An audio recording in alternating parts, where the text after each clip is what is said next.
since like yesterday afternoon, he's just been shut in the little guest room, and I totally want to leave him alone, but I'm worried because he's diabetic. I don't think he's been eating anything. Hey Jack, it's Berkeley with CAHOOTS. I'm here with Michelle. Hi Jack. And it sounds like your mom is feeling worried about you, and we wanted to see if we could check in and make sure your blood sugar is okay, see what's going on. For over 30 years, CAHOOTS was Eugene's alternative to police, a radical first-of-its-kind crisis response team sending medics and crisis workers instead of law enforcement. On April 7th, 2025, CAHOOTS suddenly stopped operating in Eugene, the second largest city in Oregon. Eugene ended its contract with Whitebird Clinic after layoffs and budget issues led to drastically reduced hours. There's no single entity that got us here erased from Eugene. When all of a sudden we got our team completely disbanded, the city of Eugene was abruptly, the contract was ended, and our community was blindsided by the fact that we weren't going to be in the community anymore, with pretty little information put out to explain what was going on. But CAHOOTS workers didn't walk away. They began organizing to keep mobile crisis response alive in Eugene. This is a thing that our community has grown up with and really respects and really is interested in continuing, and we're trying to find ways to make that happen. Within weeks, former staff created Willamette Valley Crisis Care and petitioned City Council for funding to revive CAHOOTS. Willamette Valley Crisis Care's overarching vision is to be able to bring a continuum of crisis services to the community. So although our main focus has been on the former and current CAHOOTS workers that want to bring the mobile integrative healthcare piece back, the vans, back to the road, we're hoping that this actually gives us an opportunity to bring a larger grouping of services that we have not been able to expand in the past, including education, consulting, training. Their integrated health model was designed to treat the body and mind together without force. So we don't silo mental and physical health. We look at the person, the whole person. At its best, CAHOOTS reduced thousands of arrests, de-escalated life-threatening situations, and handled nearly 17,000 calls in 2024. UO researchers have been watching the program's collapse with growing concern. The real question that I was interested in answering was how much is CAHOOTS diverting from traditional law enforcement? And when we run those numbers, we find that around 23% of the calls in the emergency response system are being substituted or directly diverted by CAHOOTS. According to a Whitebird Clinic report in 2020, CAHOOTS has saved the city of Eugene on average $8.5 million a year, despite technically operating at a deficit of nearly $500,000 a year. During the 2020 Black Lives Matter protests, CAHOOTS became a national symbol for reform and a blueprint for non-police crisis programs. A mental health-related 911 call comes in. Royal Avenue. A specialized team in Eugene, Oregon rolls out. George Floyd was murdered, and that created an ask of the country of how do we ensure that people's needs get met and that we can reduce the violence that occurs when needs don't get met. And activists cited CAHOOTS as evidence that cities could redirect police funding toward unarmed crisis response. We obviously got a lot of attention in 2020 and have gotten to be a part of amazing coalitions and work nationally around the public safety and wellness ecosystems that cities know that we need and are building. I think there was a real recognition that the police are important for some things and not the best response for others, and that there needs to be a more mental health focused response for a pretty wide stretch of calls that come in most cities. And so people were sort of looking around, I think, for what would an alternative look like. And they noticed hey, these people have been doing this work for 25 years, 30 years over here, what's going on with that? And so I think there was more attention on us because we had such longevity.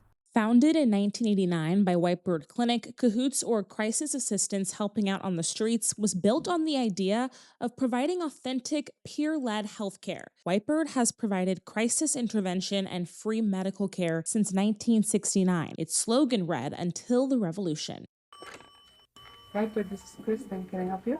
The clinic founded CAHOOTS as a collaborative effort between Eugene Police and the Mobile Crisis Program. CAHOOTS veteran Chelsea Swift said many of their supporters didn't always understand the relationship between CAHOOTS and EPD. I had a call where someone was in psychosis and their suicidal ideation was that they wanted to suffocate themselves for the same amount of time that George Floyd had been suffocated. And we were on that call with police together, having to de-escalate and serve this person. Cahoutians have lost friends to police violence, and also police have saved our lives on different occasions. We're out in public working together. We collaborate with them. These relationships are complicated and so important, and I think our team kind of represents that weird middle ground of, yeah, we have abolitionists on our team, and we also have people who go on to become officers. Following this nationwide acclaim for the clinic's program, Oregon Senator Ron Wyden saw an opportunity to expand access to this model and sponsored the CAHOOTS Act, aiming to fund CAHOOTS-like programs with Medicaid reimbursements. But that legislation may have been the first domino of the program's downfall. The state required mobile crisis for Lane County since 2018, but the CAHOOTS Act accelerated those efforts and expanded funding options. The initial draft of the bill followed the CAHOOTS model with a medic and crisis worker and a contribution match for local governments. The final version was changed to build out Oregon's entire behavioral health crisis system and redefined mobile crisis workers as only qualified behavioral health workers. And when kind of the final language of the CAHOOTS Act was presented to us in one of our arduous consensus meetings as a team, we were like, kind of, hold on, this doesn't have medics, hold on, this allows these teams to do holds. What's all this? The act also required states to meet new SAMHSA standards to qualify for that Medicaid funding, standards that CAHOOTS didn't meet. So those standards were written then into statute and state regulations. And the state said, okay, Lane County, now you really, really do have to do the full geographic coverage, and you have to add in these SAMHSA rules. And that was a real major sticking point for movement forward. That appeared to be overcomable by the end of our conversations. The harder one was that in order to bill Medicaid, you have to regularly collect information from individuals that you're serving. Former workers say they're not sure clinical staff members were involved in shaping the CAHOOTS Act. We did have some staff helping Senator Wyden's office to look at that. I think they had not been in the field for long enough and made some other errors in that sort of like led it astray. So when that legislation was created, I'm not sure that we as a clinic were able to provide the data that they needed to see that the integrated healthcare model, for instance, is the model that works. Those standards required each mobile crisis team to include 2 behavioral health workers, complete 72-hour follow-ups with clients, provide county-wide coverage, and collect personal data from Medicaid billing. Perrin and Lisowski attended work sessions with OHA and expressed concerns about the direction the standards were going in. That's not how our team was made up. We had a very intentional team made up of the medical and the mental health component. A lot of our team is cross-trained, like they can do both, so they would fit into that, but that wasn't across the board.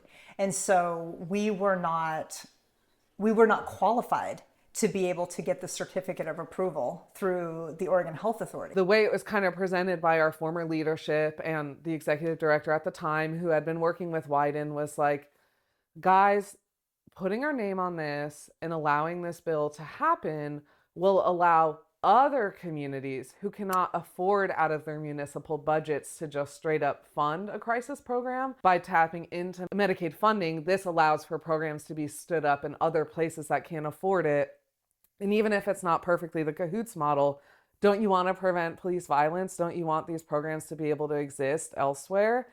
Don't you want to put your name on it? So we went with it.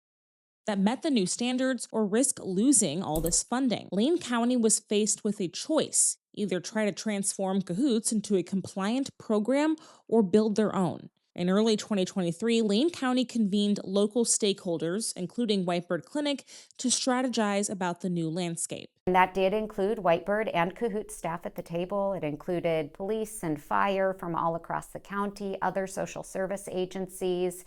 And the question was, how do we get from here to there for our community? The goal became creating a county-wide program while preserving CAHOOTS' role in the community. Months later, Lane County put out a request for proposals to serve the whole county, and no one responded. Whitebird submitted a letter of interest, but only for Eugene and Springfield. Lane County then started exploring ways to expand CAHOOTS while pressure from OHA was building. We met with Whitebird and we said, okay, what would this look like for you to provide this metro area service? On February 12th of 2024, Whitebird sent the county a compliance plan, but said they couldn't meet the new requirements until July of 2025. Gray said that timeline, according to Lane County, was incompatible with the state's deadline and risked the county losing millions in future Medicaid reimbursements. They could not do any kind of Medicaid billing. They could not achieve any level of compliance until July of 2025. That was not affordable for us and not tenable for the state, for us to not be compliant for that long. A month later, Whitebird Executive Director Jeremy Gates emailed Lane County disputing an Oregon Health Authority complaint that a counselor allegedly hung up on a caller. He then accused the county of delayed responses, miscommunication, and possibly misrepresenting Whitebird's compliance efforts to OHA, calling their alleged lack of transparency disturbing. Gates emphasized that Whitebird was working diligently to fix regulatory issues, and they were waiting for the county's response to the clinic's proposal. The county proposed a split. Lane County Behavioral Health would run mobile crisis and handle severe billable behavioral health calls. Whitebird would pivot to street outreach and handle non-billable, low-acuity calls like welfare checks. On March 22nd, Whitebird's Director of Programs, Mike Yoshioka, emailed Lane County a letter from the clinic's board of directors and leadership. The board relayed that Whitebird was eager to collaborate on the county's street outreach and mobile crisis system, but felt that feedback on its proposal had been slow and unclear. The board flagged communication issues, writing establishing a framework of clear communication and collaboration to design an integrated program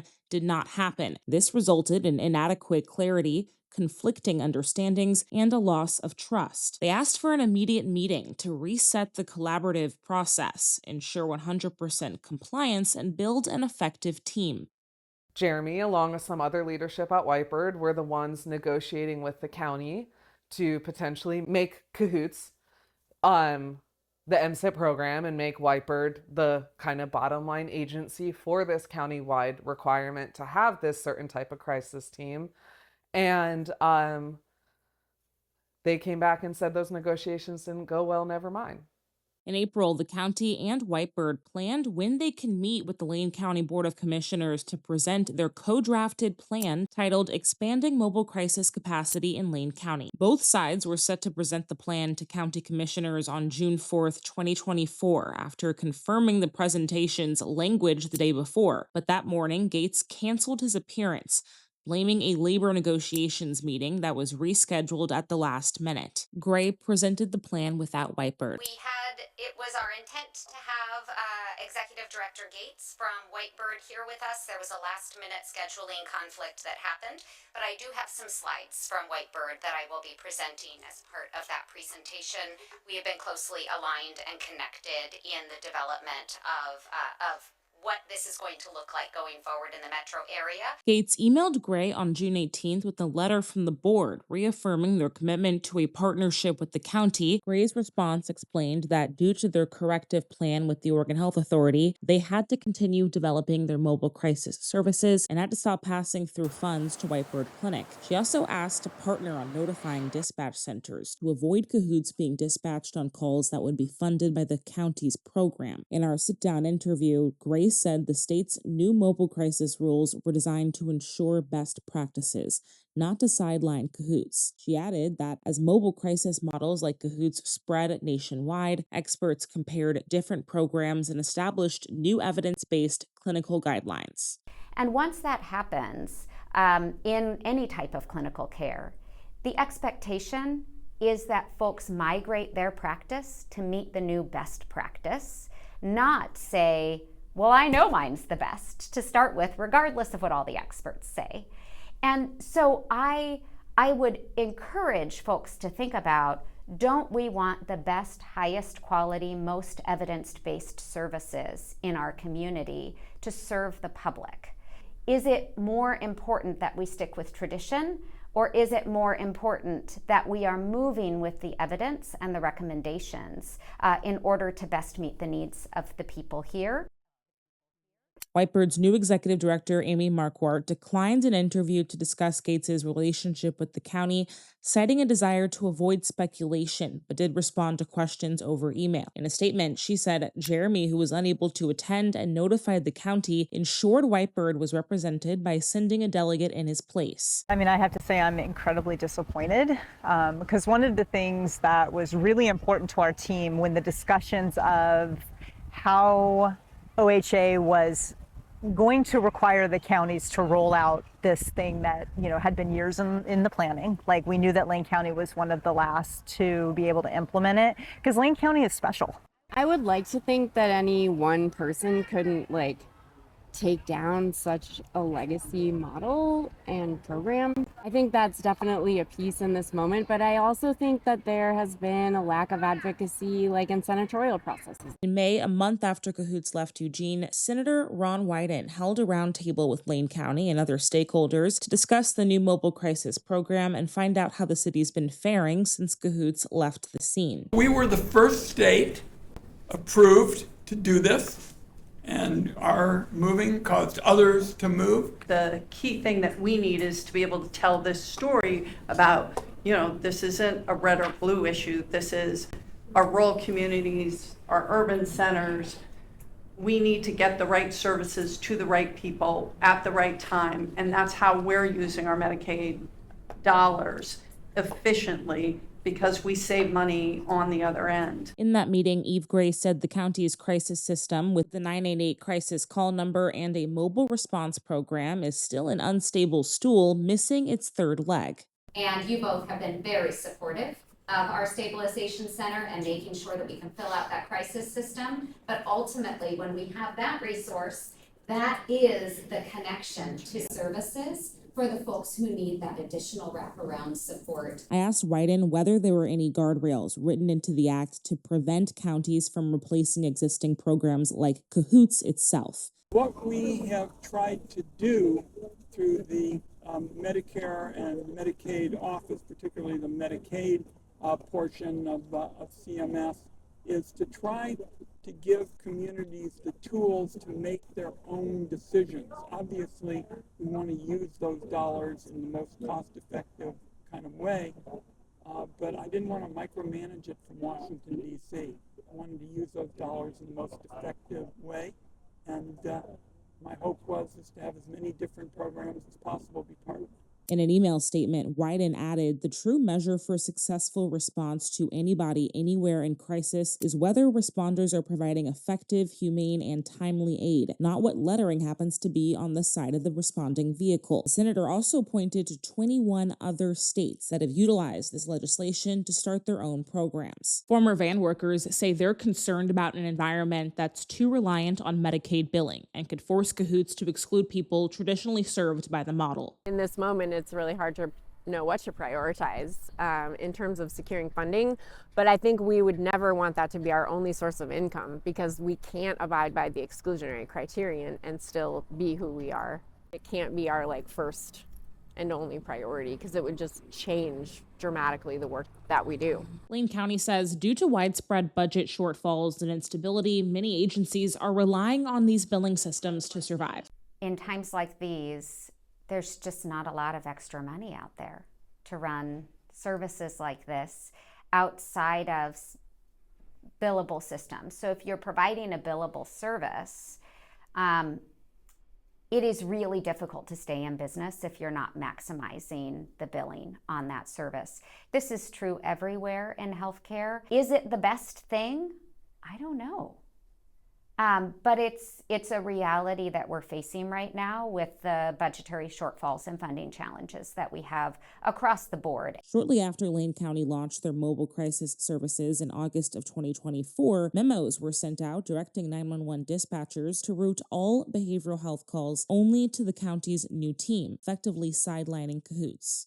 Coming back from a vacation, going on shift on a Monday morning and hearing EPD responding to a suicidal trans youth who had locked themselves in a bathroom in a business, asking for CAHOOTS, that we were not being sent. And dispatch said over the radio, we're not allowed to send CAHOOTS to these calls anymore, when the officers were en route and said, is CAHOOTS en route? And dispatch said, no, we're not allowed to. So that's how I found out the gravity of what was happening politically. As somebody who's been in public safety for a long time, and especially somebody who's like a former 911 dispatcher, I was floored by the ability of a service provider to change the protocols of a public safety answering point. I've never heard of that happening before. Workers even wrote Senator Wyden and begged for an intervention. They say he never responded to the letter. A line from that letter reads, "It feels like a bureaucratic nightmare in this moment, and I can't help but believe this is not what people, including Senator Wyden, had in mind when they championed this work." Certainly, we sent out a document that had some words that were stronger than they should have been. And we followed up in an email to more than 200 local providers, including Whitebird, clarifying that it was not an all or nothing. Unfortunately, that particular clarification hasn't gotten into the record. The county says they issued recommendations to Chief Caven, but the decision came from Eugene Springfield Fire to route all behavioral crisis calls to Lane County's services. In a statement, Chief Caven said this decision was in part related to concerns of long-term viability of the CAHOOTS program, as communicated by Whitebird. This uncertainty led to the decision for call processing to start with the county for MCS evaluation to ensure consistency within the system. The decision on the part of the local jurisdictions was it's in our best interest to try to maximize state funding in the future and minimize what we have to put in as municipalities. A few questions remain, including how did this nationally acclaimed, deeply admired program get regulated out of existence? And could it have all been avoided? In Eugene, I'm Tiffany Lewis reporting.